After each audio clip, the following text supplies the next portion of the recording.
Good evening, Facebook Live. Apostle Terrence Lyons of Ecclesia Ministries here in Murfreesboro, Tennessee. Coming to you again on tonight, bringing you tonight's Bible study. Pray that everyone's had a good week so far. Like mine, it has been very busy. Very, very busy. Good week. Let me get, very busy. Get some things settled in here, and then we will be ready to rock and roll. Again, pray that everything's went well for everyone, and definitely looking forward to tonight. Good evening, that's sis. Praying that everyone is, again, doing well there. I'm going to actually switch it up and make sure. Good evening there, Overseer Melissa. Switch it up tonight to make sure everything is back working up to snuff. Get us back in place. So here's the deal. I just want to let everybody know we're going to stir it up tonight. We're going to have a good time. We always cut up anyway. Y'all know this. But, yeah, if you felt some different things happen this week, you kind of felt like there were some things that switched up and started functioning brand new on you. That's what's supposed to happen during this time. We're in between this time of, it's a 21 day period that the Jewish people call the days of awe, and it's a time before the what they call Tish B'Av, which is a time of grace. It's the time of devastation. It's a time when things were broken down. It's a time when the temple was torn down. It's a time when tablets were broken. It covers multiple things, and that's why I want y'all to understand why certain things happen in certain seasons, just like I've always told y'all the example of pollen happening. And with pollen happening, nobody's got to pray for it. Nobody's got to beg for it. Nobody's got to do anything for it. It's just going to happen. So I want you to understand that the spirits of a season, they attempt to do that as well. They attempt to come at you, and in the process, that's where you have to develop, get stronger. Just like when the pollen comes, you've got to either take some Benadryl or do something to combat the change in the environment. And again, the whole goal that I want to make sure that everybody's getting through these Bible studies is that you are able to have better life. That's anybody that knows me, that's all I'm after. I want you to have better life. Good evening there, Apostle Laura. I want you to have better life. I want you to have better understanding about yourself, about how to deal with the environment of life, how to just be blessed. That's all I'm after. I want you to have a blessed life. No crazy drama, no none of that. But you got to know how to deal with people. There's this thing called people that you're going to have to deal with no matter what. So, again, good evening there, Ms. Linda and Mr. Clarence. So again, as I get ready to dig in tonight, y'all know we always start out with our question, and hopefully you see our question posted, and you'll understand why is the question, because the question is, where is your why? And that is WHY or the letter Y, because you'll see why that's such a big deal here in just a minute. So to go ahead and get started, I want to get started in our first point tonight. I want to start out in the book of Matthew, chapter 6, verse 8 and 9. Matthew chapter 6, verse 8 and 9, and then you'll see where I'm going with this.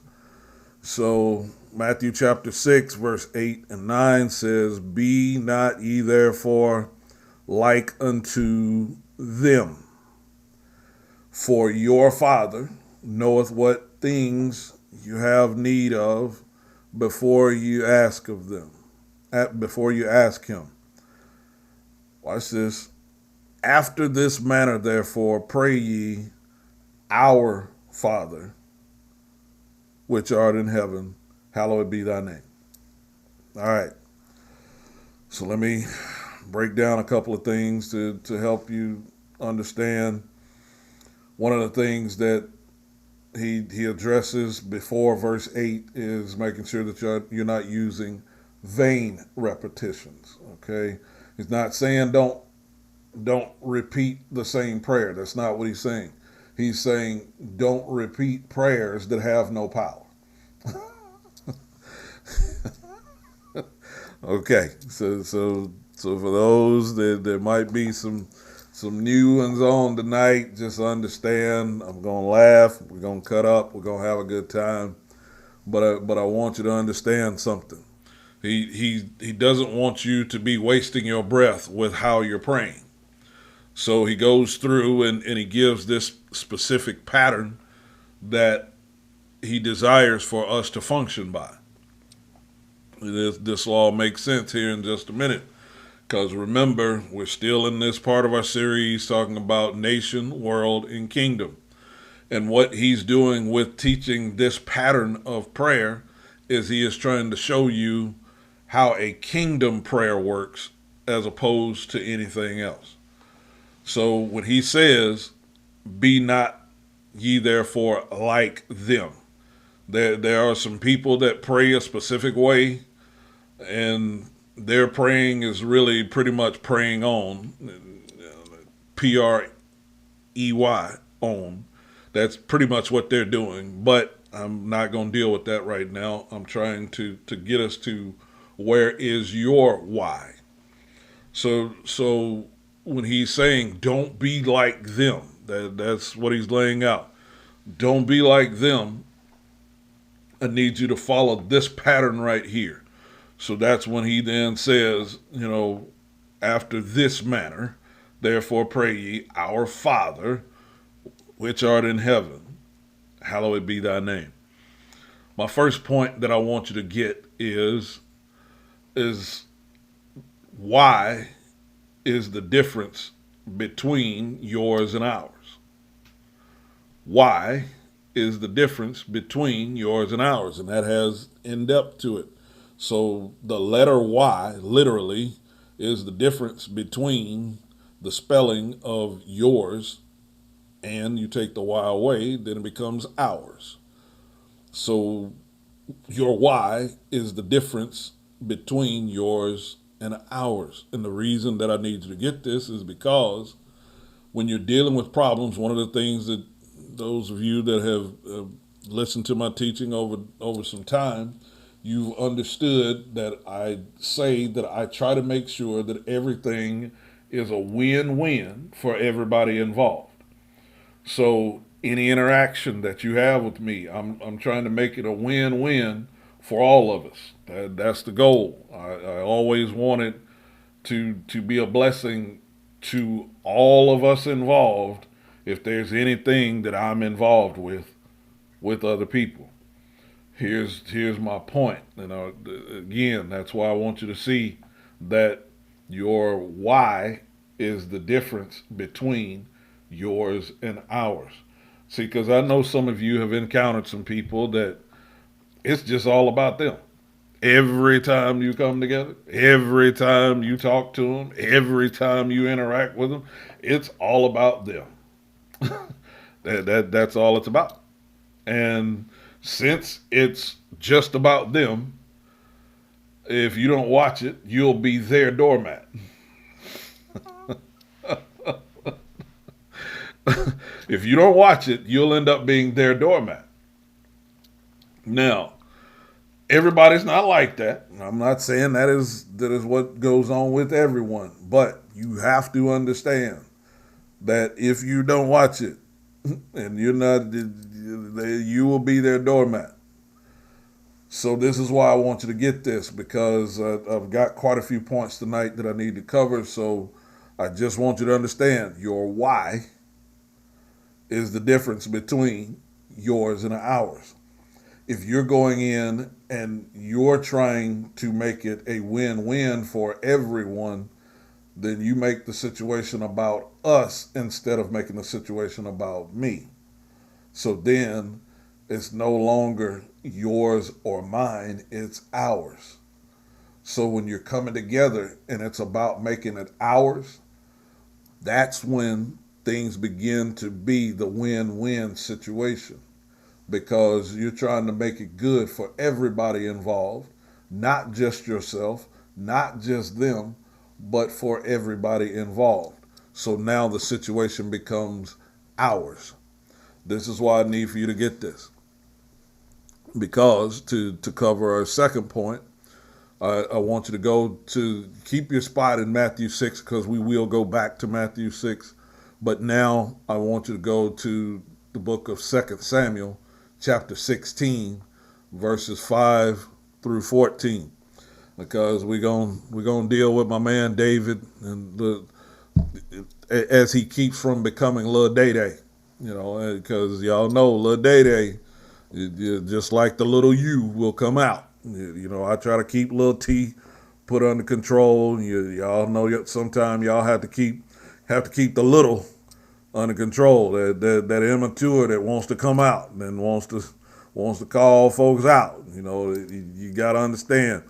And see, the thing with Lil Day Day, he had his army with him, and his army that's with him, they got some little in them too. And I want to show you how he gets that under control. So in the book of 2 Samuel, chapter 16, verses 5 through 14, I want you to go there and kind of see that. So 2 Samuel, chapter 16, verse 5 through 14 says this. It says, and when King David came to Bahurim, behold, thence came out a man of the family of the house of Saul. Now understand, Saul used to be the one that was king prior to David. So y'all know how old school folks want to keep holding on to things and want them to stay the way that they were. See, that's like when you put up a boundary for somebody and they want it to stay the way that it was. Well, yeah, I'm sure you do want it to stay the way that it was, because you were pretty much the only one benefiting from what was going on, the way that it was going on, and why it was going on that way. So now we still finna switch this up. It's time to switch this up. So y'all type that in for me again. It's time to switch this up. So watch this.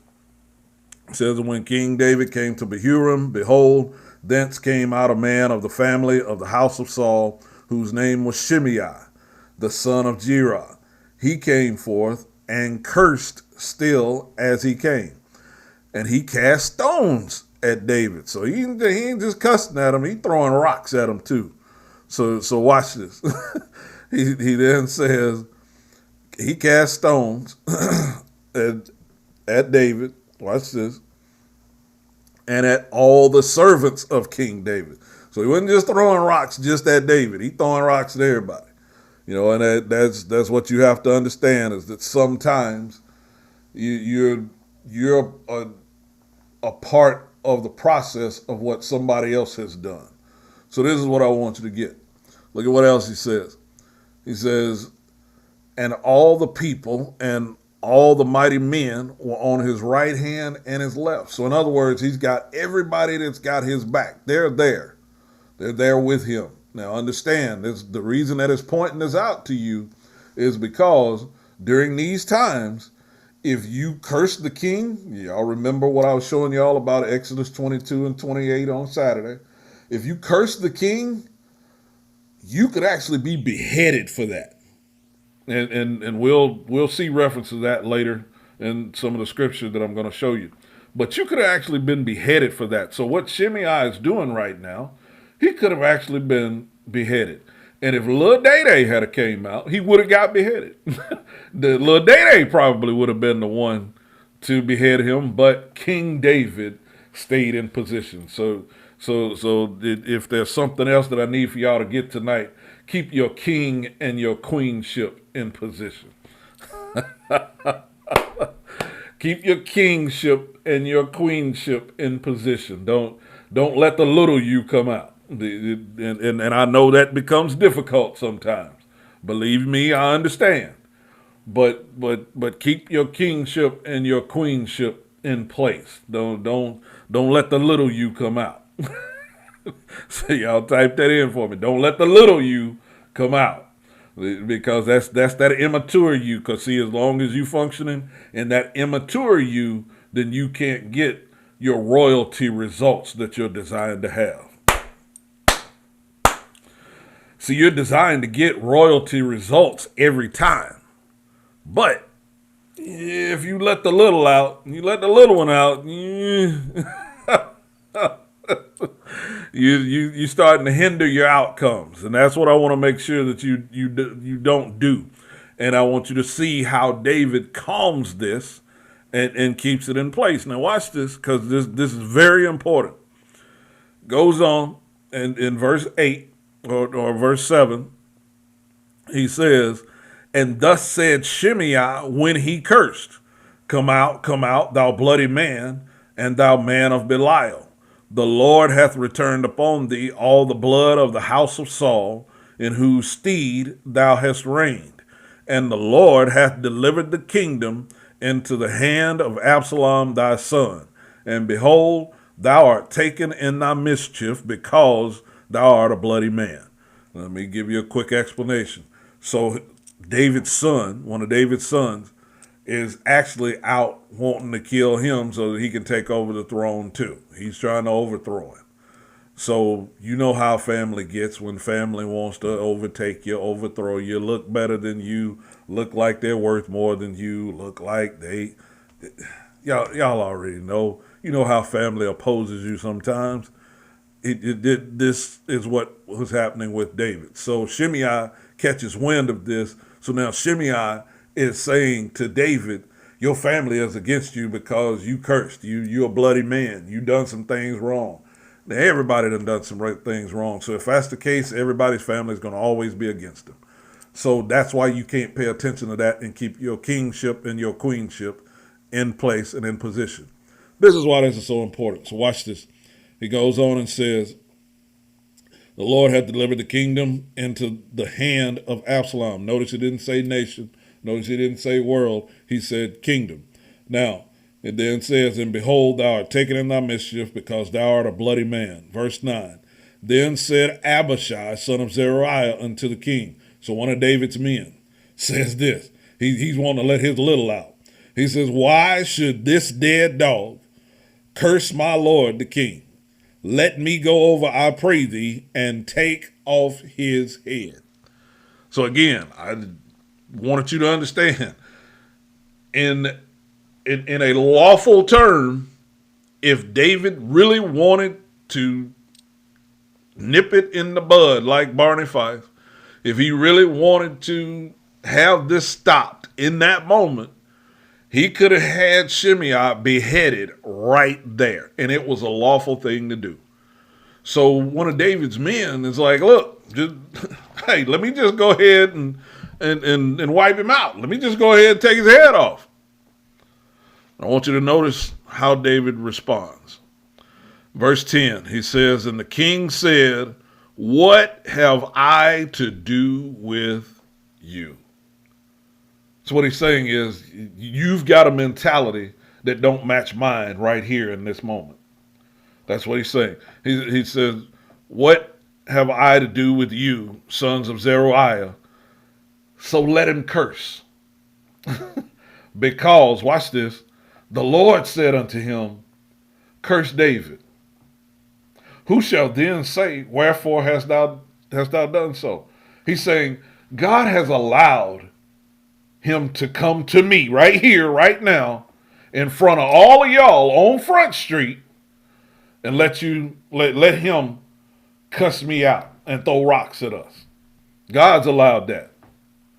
See, because David understood how much of a covenant man he was. He knew he wasn't perfect, but he knew he was a covenant man. And that's all I want y'all to begin to embrace is in the embracing of your kingship and your queenship, it's all about you taking on your covenantship more than it is about you being perfect, because you ain't going to be perfect.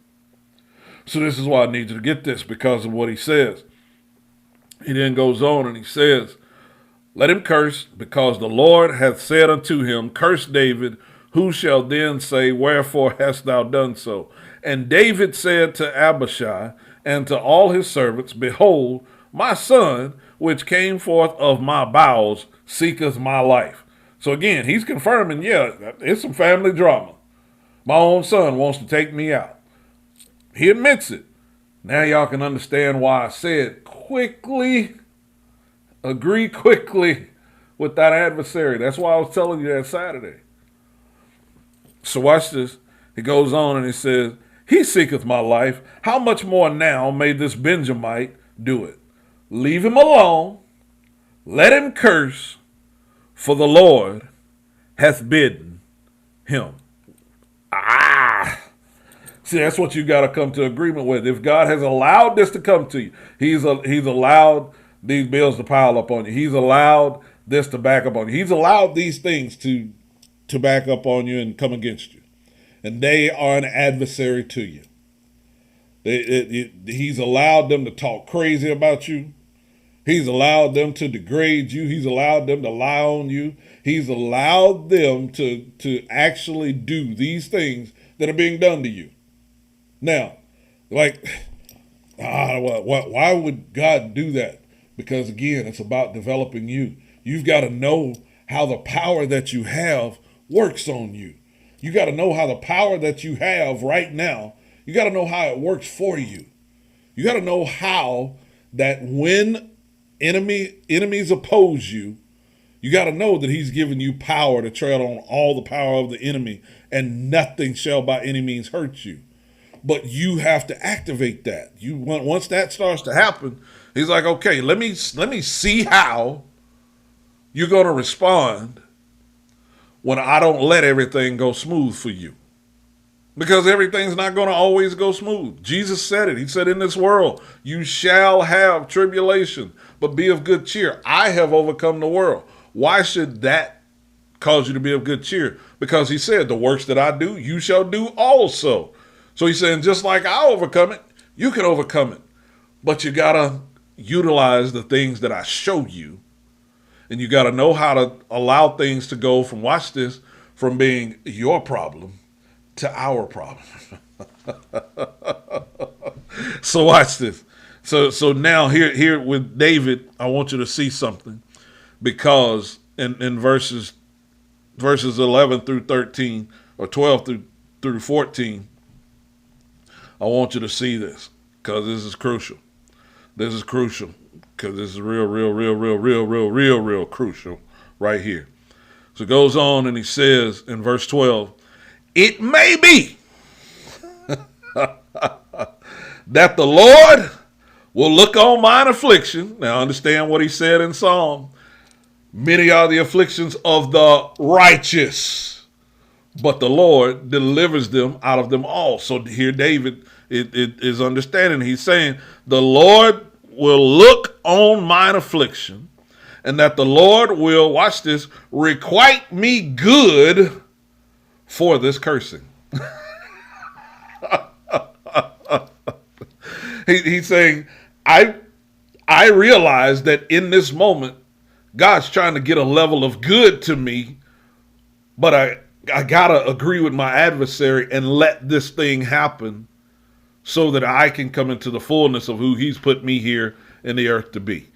And this is why this is so crucial, because, watch this, he then goes on and he says, the Lord will requite me good for this cursing, watch this day. Not later, this day. So he's putting something in the atmosphere. He's putting something into play that you've got to understand. When you're in a place that you feel like you're being cursed, you feel like you're being opposed, people throwing rocks at you, people lying on you, people trying to use you as a doormat, it's at that point that God's trying to take things to a higher level for you. But you've got to see that. So here's why this is so important. Because he goes on and it says, and David and his men went by the way. Shimei went along on the hillside over against him, and cursed as he went, and threw stones at him, and cast dust. And the king and all the people that were with him came weary, watch this, and refreshed themselves there. Now, one of the things I've always, again, I've taught y'all and I've helped y'all to understand, you have got to get to the place to where you know how to resurrect in the exact same place that you were crucified at. That you've got to know how to do that, because that's what happened with Jesus. He didn't go somewhere else and build up and get better. No, he got right there and said, you know what, here we go. I'm fixing to get up right here. That's what some of you have done. You got up, but you then also went to another place. And there's nothing wrong with that. But you still end up having to face what you left. And that's why I want people to always, before you leave, go ahead and face it so you can be done with it. You ain't got to look back. You ain't got to go back. You ain't got to redo it. So here's why this is so important in the second point. Because, watch this, your why determines whether a situation and its circumstances becomes ours or stays yours. Your why determines whether a situation and its circumstances becomes ours or stays yours. Here's why you got to understand that. See, if you don't give what you have to God, how is he going to dispatch his angels, which might be me or somebody close to you? How is he going to dispatch his angels to begin working on that so that it can become ours if you only keep it as yours? And where your why is will determine whether or not it ever gets to me. Here we go. Now it's time to now I'm ready to dig. See, it's either that's all you, boo, or it's all us, Gus. It either goes in one of those categories. That's all you, boo. So you don't want nobody to help you. You don't want to do anything to get up from what's coming against you. You don't want to call on God and ask him to intervene on your behalf. You don't want to listen to this dude that's always in t-shirts and shorts, and he laughs too much and he does this. You don't want to listen to what he has to say, but there's always some kingdom answer in what I say. That's what goes on every single week. This is why I need for you to get this, because again, your why determines whether a situation and its circumstances becomes ours or stays yours. So now let's get ready for this third point, because I need for y'all to get this, because now we about to really light some stuff up. Again, we dealing with Lil Day, and we dealing with how King David keeps Lil Day put up. And so now I want you to look at 1 Samuel 30. 1 Samuel chapter 30 and verses 1 through 8 to start out with. 1 Samuel 30 verses 1 through 8 to start out with. I want you to see this.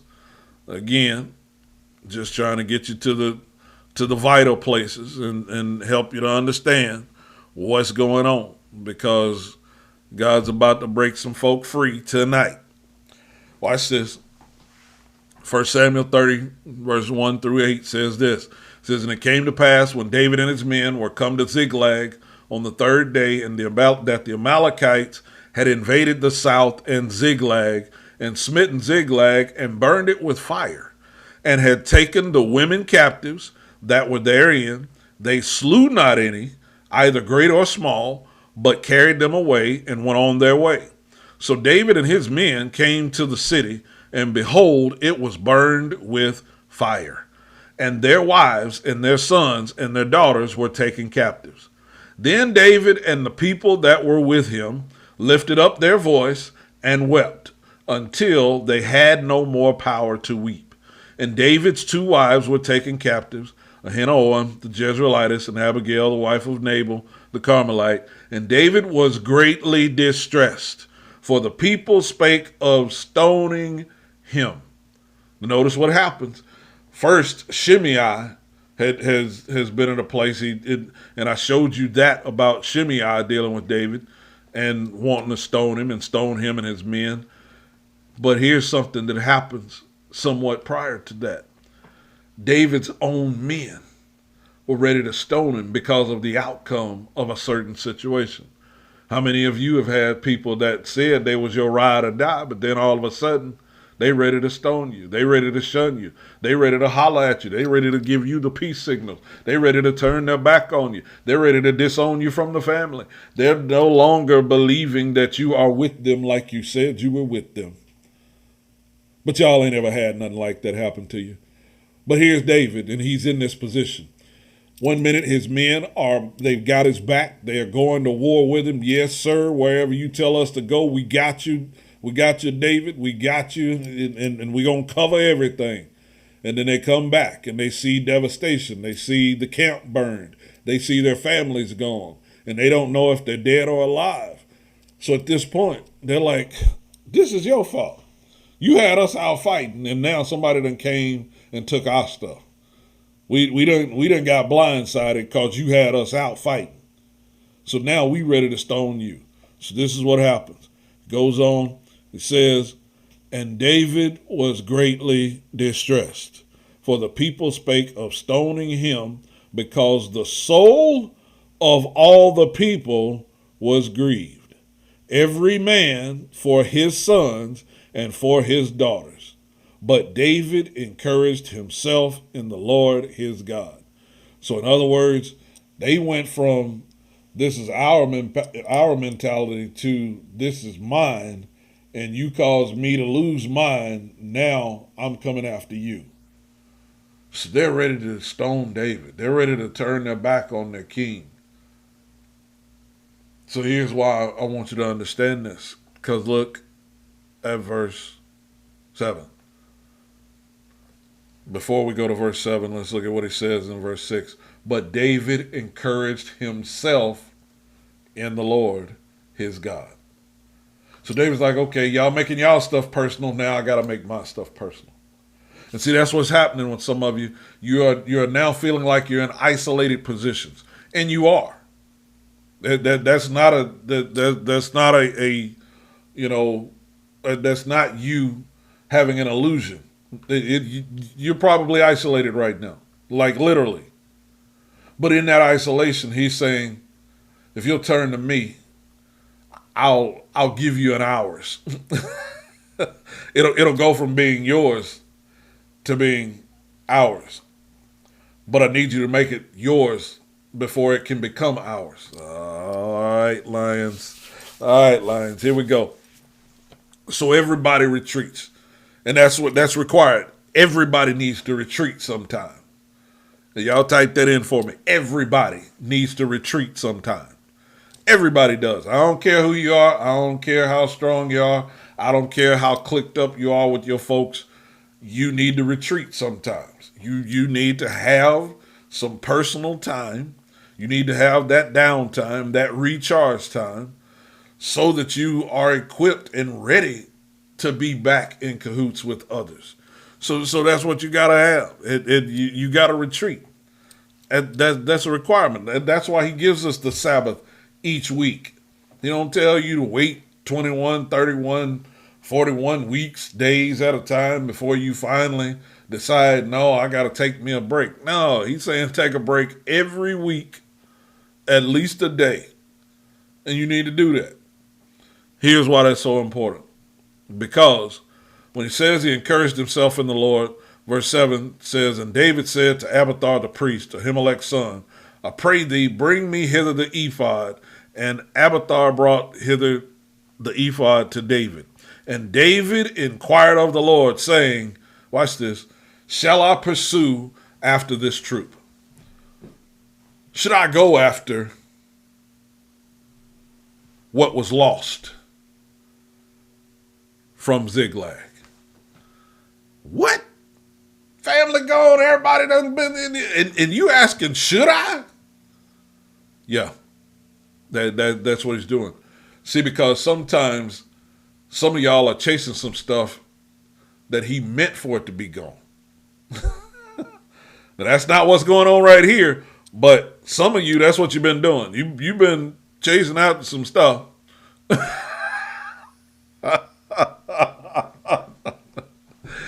he meant for to be gone. And this is why I got to get you to get this. Because, watch this. He says, David inquired at the Lord, saying, shall I pursue after this troop? Shall I overtake them? And he answered him, pursue, for thou shalt surely overtake them, and without fail recover all. See, God's about to restore some of you. Some of you, he started that restoration yesterday. Some of you, he started that restoration last week. Some of you, he started that restoration a couple of weeks ago. Some of you, he's going to start it tomorrow. But in any case, just know your restoration is at hand. Type that in for me. Your restoration is at hand. Our restoration is at hand, but yours is at hand, and you've got to know it personally first. And that's something that I'm about to show you here in just a minute. Because, watch this, in our third point, I need you to get this. Your why is what will assist you in getting beyond disappointment. Your why is what will assist you in getting beyond disappointment. See, why you're doing what you're doing is just as important as what you're doing. Because when disappointment comes, and it's going to come, when disappointment comes, it's your why that's going to assist you in getting beyond that disappointment. That's what goes on with David here. Because David here at this point, he says, watch this, bring me hither the ephod so that I can call on my God. I need to make it an audience of one for a minute.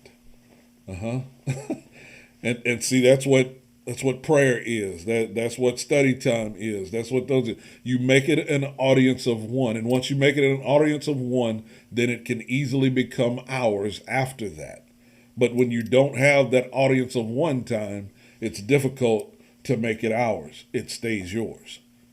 So this is why I need you to get this. Now for our next point, I need you to go a little bit farther and down in 1 Samuel 30. Let's look at 1 Samuel 30 verses 11 through 19, because he then says this. This is why this is so crucial. He then says, and they found an Egyptian in the field and brought him to David and gave him bread, and he did eat, and they made him drink water. And they gave him a piece of cake of figs and 2 clusters of raisins. And when he had eaten, his spirit came again to him, for he had eaten no bread nor drunk any water 3 days and 3 nights. And David said unto him, to whom belongest thou? And whence art thou? And he said, I am a young man of Egypt, a servant to an Amalekite. And my master left me, because 3 days ago I fell sick. We made an invasion upon the south of the Kerethites, and upon the coast which belongeth to Judah, and upon the south of Caleb. Watch this. And we burned Ziklag with fire. And that right there is where some of y'all would have went completely off. You'd have went AWF. Oh no, this is who did. And see, here's the issue. You going off on who's in front of you is keeping you from getting what's going to restore you. You going off on who's in front of you is actually going to keep you from receiving what's set up to restore you, even from an enemy. This is why I want you to see this, because look at what else happens. He then says in verse 15, and David said unto him, canst thou bring me down to this company? And he said, swear unto me by God that thou wilt neither kill me nor deliver me into the hands of my master, and will bring thee down to this company. And when he had brought him down, behold, they were spread abroad upon all the earth, eating and drinking and dancing, because of all the great spoil that they had taken out of the land of the Philistines and out of the land of Judah. And David smote them from the twilight even unto the evening of the next day, and there escaped not a man of them, save 400 young men which rode upon camels and fled. And David recovered all that the Amalekites had carried away, and David rescued his 2 wives, and there was nothing lacking to them, neither small nor great, neither sons nor daughters, neither spoil nor anything that they had taken to them. David recovered all. Here's the point I need you to get, because this right here is what's been hindering some of you, but it's going to bless you. But it's going to hurt you before it blesses you. Your why is what will help you trust the enemy that's assigned to assist you.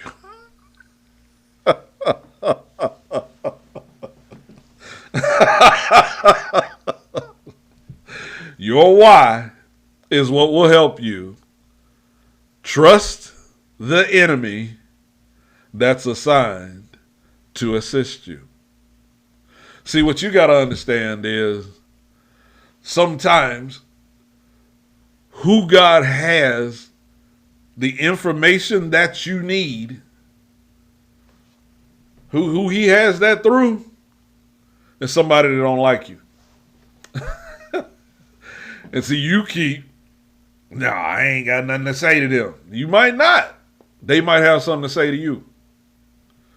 They might have the one piece of information that you need to recover all.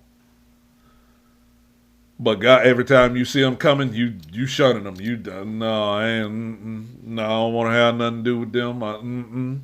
I ain't got nothing to say to them. They ain't got nothing to say to me. Sometimes you got to let it play out.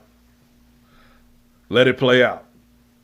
They want to get in contact with you because there's a piece of information that you need. There's something that they're wanting to say. There's something that they're wanting to do because there's a piece of information that you need in order to recover all. And it might just be your enemy that's got it. I know some of y'all don't want to hear that. That's why they've been calling me. That's why they've been trying to get in contact with me. Probably. But you had to mature first in order to be able to get that. So this is why I need you to understand. Let's get ready for this next point so I can hasten on through this. So now I need for you to go back to Matthew. Go back to Matthew. Matthew 6. I need you to see something. I need you to see verse 5 and 6 in Matthew, because this right here is very important. In Matthew 6, verse 5 and 6, it says this. It says, and when thou prayest, thou shalt not be as the hypocrites are, for they love to pray, standing in the synagogues and in the corners of the streets, that they may be seen of men. So he's saying that's their goal for praying. They're praying to show off. They're praying to be seen of men. They're trying to show how holy they are. It says, verily I say unto you, they have their reward. See, the reason some of your prayers ain't been answered is because you just been trying to pray it in front of other folks. And he's saying you got your reward. You wanted attention? You got attention. You know, well, I need you to just pray with me. I need you to just agree with me. Well, why didn't you just go ahead and call on him? And then watch this. If you'd have made it ours instead of keeping it yours because you wanted to put on a show, then you'd probably have your answer by now. You'd probably have your reward by now. But the reward that you're getting is you wanted to put on a show. There you are. You had a show, but you didn't get an answer to the prayer. Here's why this is so important. Because in verse 6, he says this. He says, but thou, when thou prayest, enter into thy closet. So in other words, he's saying, make it personal again. Make it just you and God. When you make it just you and God, now your why changes. Because as soon as you make it between you and God, watch this, he then makes it ours. He then begins to dispatch angels to bring forth an answer so that all of us become involved instead of just you being involved. But you got to make it you and him first. That's what's so important. He says, I'm not giving my glory to another. I need for you to put me first. So that's why Jesus is always making that instance and making that statement. Seek ye first the kingdom of God and his righteousness, and all these things will be added unto you. So when he says, but thou, when thou prayest, enter into thy closet, and when thou hast shut thy door, pray to thy Father, which is in secret, and thy Father, which seeth in secret, shall reward thee openly. See, that's when your why changes. It takes it from yours to ours. He says, do this in secret, I'll reward you openly. Watch this. Then you will know that I'm the one that orchestrated that, because it didn't happen until it was just you and me. The turnaround didn't happen until it was just you and me. So what he's trying to show you is that in this case, watch this. He says, your why will determine where you put your energy. See, your why is going to determine whether you're going to make it so that it can be seen by a nation or by the world, or whether or not you want it to just be seen and heard between you and God. Because then when you do that, watch this, you'll make sure that, watch this, ours is kingdom and not nation or world. So the goal is make sure that everything that you're after is in a kingdom fashion. Kingdom, only going to the king first, and then letting the king determine who else is going to be involved in it becoming ours. Woo! Watch this, because it's right here. It is where I'm gonna try to act right. I'm gonna try to do right, but yeah, it's about to get difficult because the thing I need you to get is this right here. I need you to go to 2 Samuel 19 because I want to show you something that happened with Shimei. I want to help you understand why David kept little Day under control. Because when you keep the little under control, then your reward has the freedom to come. So in 2 Samuel chapter 19, verses 16 through 23, it says this. 2 Samuel chapter 19, verses 16 through 23 says this. It says, and Shimei, the son of Jerah, a Benjamite, which was of Bahurim, hasted and came down with the men of Judah to meet King David. So here, again, he's coming just like he did the last time. He's making haste towards him. Last time he was cussing, kicking up dust, and throwing rocks. But look at what's happening this time. This is why you can't automatically assume that a past enemy is approaching to keep being an enemy. Sometimes they're approaching to show you that God has now turned things in your favor. Here's how I can prove that to you. So Jacob and Esau, when Esau is coming again to encounter Jacob, Jacob's thinking that when he encounters him this time, that he's going to straighten him out about the birthright. Esau ain't even coming for that. Esau coming to bless him. So here with Shimei is coming to David again, and David's men are ready to let the littles out. Don't let the littles out. When you see the enemy coming, don't let the littles out. Y'all typed it in. Don't let the littles out. Because who let the dogs out? They don't let the littles out. Okay? This is why this is important. Because what he says in verse 17, and there were 1,000 men of Benjamin with him. So this time, Shimei is coming, and he got a clique with him. He got a group with him. And see, that's what's messing some of y'all up. You're like, oh, my haters is piling up on me. They might be, or they might be coming to acknowledge, yeah, we better not mess with them, because watch this. The way that we messed with them the last time still didn't stop them. See, they recognize, your enemy recognizes that what they did against you the last time didn't stop you. They see that. They're aware of that. They're like, man, I tried to, degrade them, run them down, wear them out, and they still here. They still ain't going nowhere. We done talk crazy to them. We done talk crazy about them. We done tried to team up against them, and they still ain't going nowhere. They still here. See, that's why you got to understand. Sometimes they are more aware of who you are than you are. So Shimei, watch this. Look at it. Like I said, he got 1,000 folks with him now. He got 1,000 men with him. And Ziba, the servant of the house of Saul, and his 15 sons and his 20 servants with him. So he got everybody, all of the folks with him.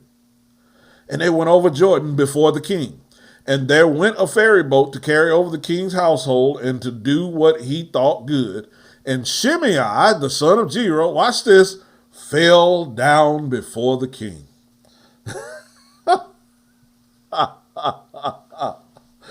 As he was come over Jordan. So the last time he was kicking up dust and cussing at him.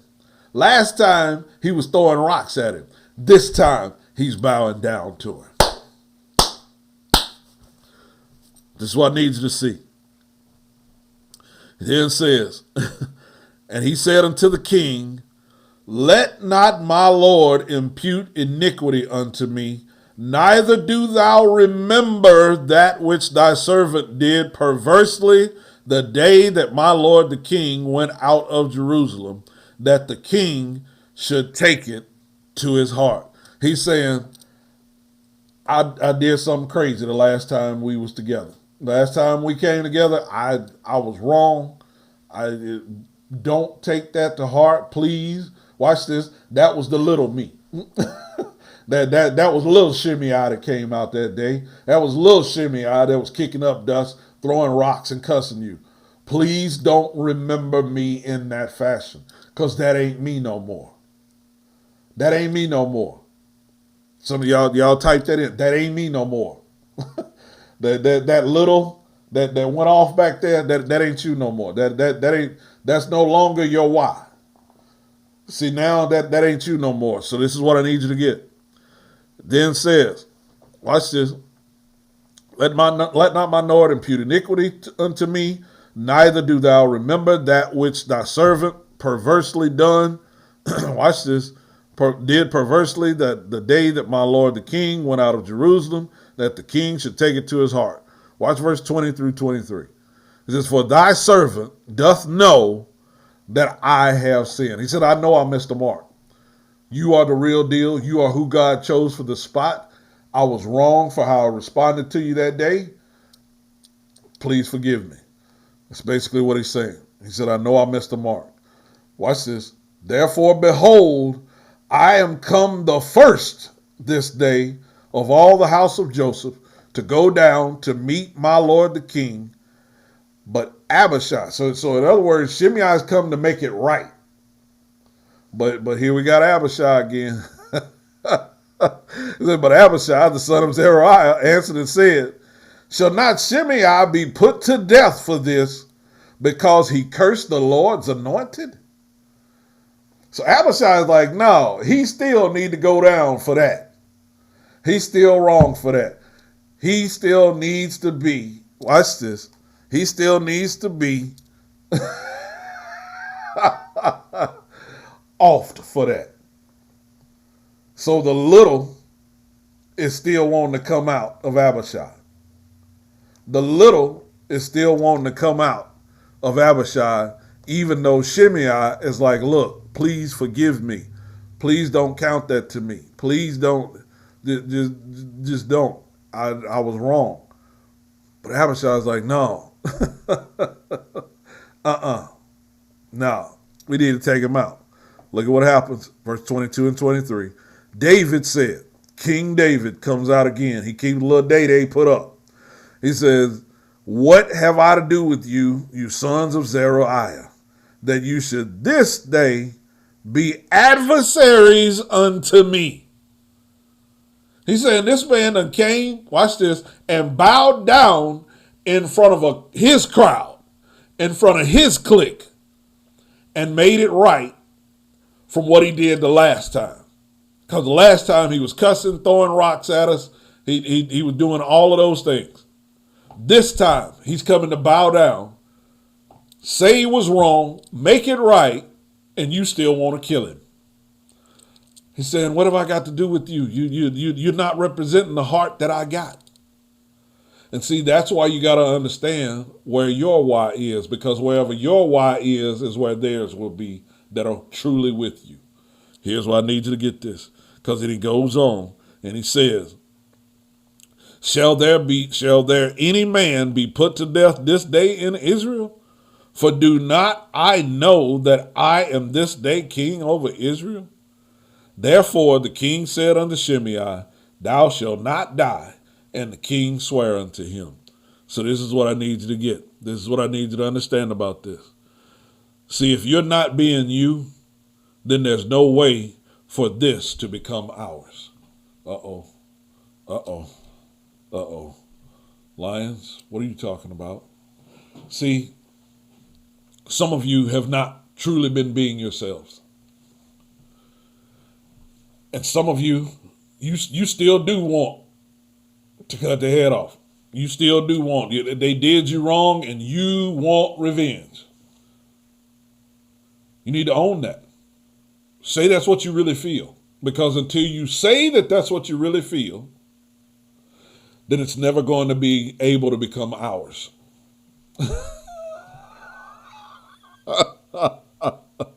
It's never going to be able to become ours. Because you're using this thing called guile, and that's trickery. That's not being real. So anybody that has talked to me, anybody that has ever been counseled by me, you know that I am all about, you better keep it real with me. Because if you ain't keeping it real with me, if that comes out later that you weren't being real with me and you gonna have a problem because you've wasted our time. You've wasted our time at that point. You not being you is wasting our time. And that's what you got to understand. You not being you is wasting the kingdom's time. Ooh. See, because you not being you is keeping it from becoming ours. Therefore, it only stays yours. And you're my brother, you're my sister, but we can't seem to come to find a solution for your problem because you ain't being real about you. Here's why this is so important. To cover that point, get to our last point for the night. Need you to go back to Matthew 6. We're going to look at verses 31 through 34. We're going to seal this thing up. Matthew 6, verse 31 through 34 says this. Matthew 6, verses 31 through 34. Y'all pretty much know this, but I need for you to see everything involved with it. So Matthew 6, verse 31 through 34, he says, Therefore take no thought, saying, What shall we eat, or what shall we drink, or wherewithal shall we be clothed? For after all these things do the Gentiles seek. He's saying those of the nation of the Gentiles, they seek this stuff. You're part of my kingdom. I'm the king. I'm responsible for everything for you. But when you won't approach me about it, I cannot help you. I cannot make it ours. I cannot make it a whole part of the kingdom's process to help sow into you, to help pour into you. So watch this. It then says, for after all these things do the Gentiles seek, watch this, for your heavenly Father knoweth that you have need of these things. But seek ye first the kingdom of God and his righteousness, and all these things will be added unto you. Take therefore no thought for the morrow shall take thought of the things of itself. Sufficient unto the day is the evil thereof. So again, that's why you got to know how to deal with your enemies, because there's some evil that is designed to help you get to the yours that needs to become ours. So if Jesus doesn't have Judas, we don't have salvation. Woo-wee, Lord. Because all of the disciples would have never went through with it. All of the other ones would have never went through with it. So your Judas is necessary. But you got to know how to manage interacting with your Judas so that yours can become ours. And at that point, you get kingdom provision because we're all in this together. Here's why this is so important, to give you our last point. You can't have kingdom outcome until it's ours. You can't have kingdom outcome until it's ours.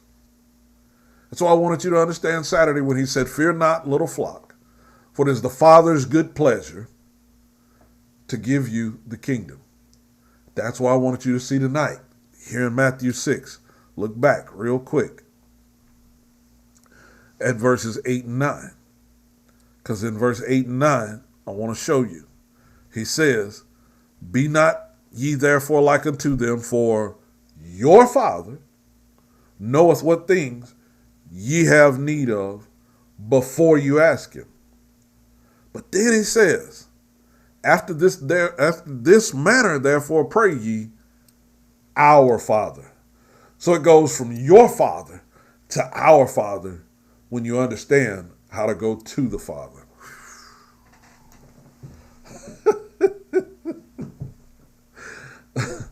It goes from your Father to our Father when you understand how to go to the Father first. Tune in with us on Saturday morning, around about 10:30ish on Exclusive Ecclesia.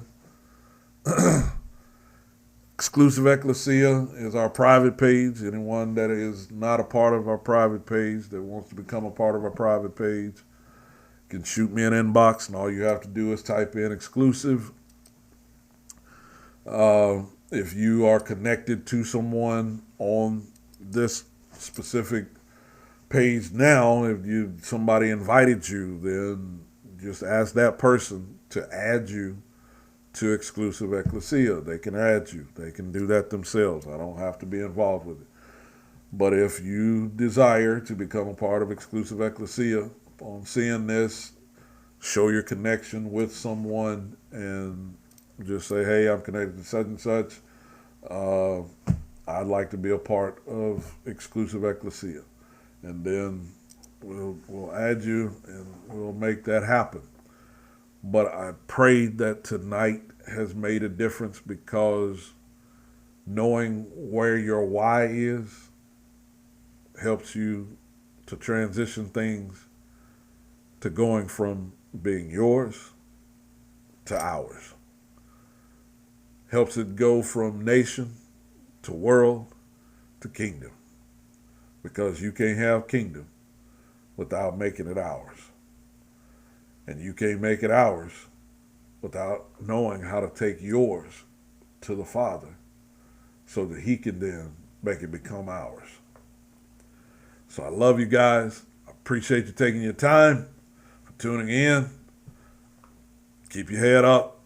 Stay focused. It's our time. Our time. Not yours, not mine.